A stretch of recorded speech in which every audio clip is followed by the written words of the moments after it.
Il m'a fallu encore quelques jours avant d'entrer dans la chambre de Louis. Pas celle de l'hôpital Robert-Debré, l'autre. La vraie.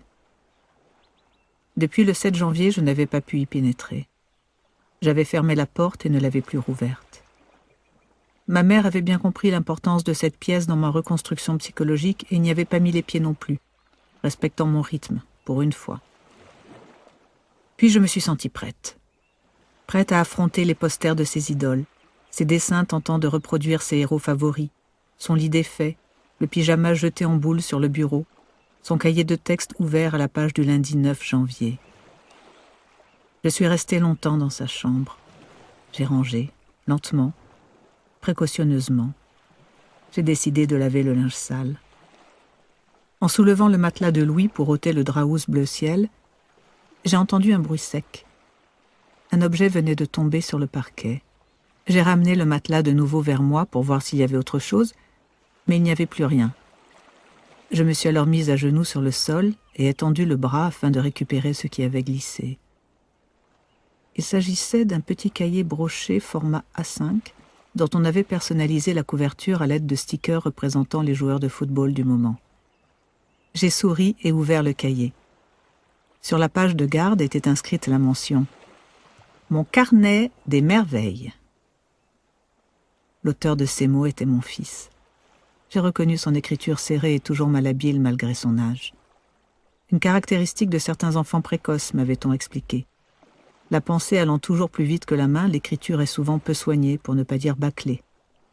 J'ai tourné la page et commencé ma lecture, retenant mon souffle. Mon très cher, mon précieux carnet des merveilles.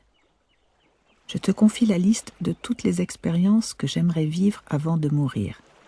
Mes merveilles. C'est un peu comme une liste de rêves, sauf que pas vraiment, puisque je n'y ai mis que des choses qui me semblent réalisables. C'est une liste ouverte.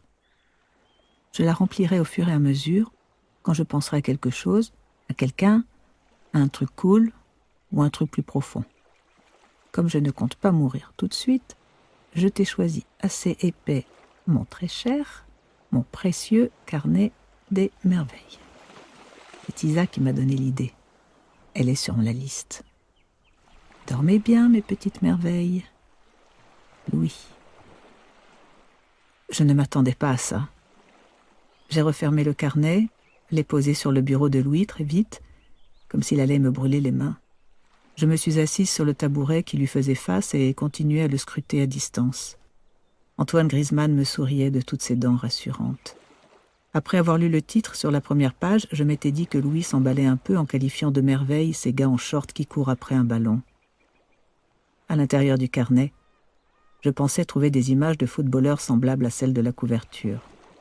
À la place, je venais de débusquer un petit cahier de rêve, caché sous le matelas de mon fils, et mentionnant un prénom dont je n'avais jamais entendu parler. Qui était cette Isa ? Je me suis sentie intruse, mal à l'aise. J'ai eu l'impression de pénétrer dans un jardin secret dont j'avais forcé les grilles. J'ai tout de suite senti monter un irrépressible besoin de pleurer. Mais je savais que ma mère n'était pas loin et je ne voulais pas l'avoir débarquée dans la chambre de Louis. J'ai réussi à contenir mon émotion. J'ai fermé la porte. Je voulais rester seule.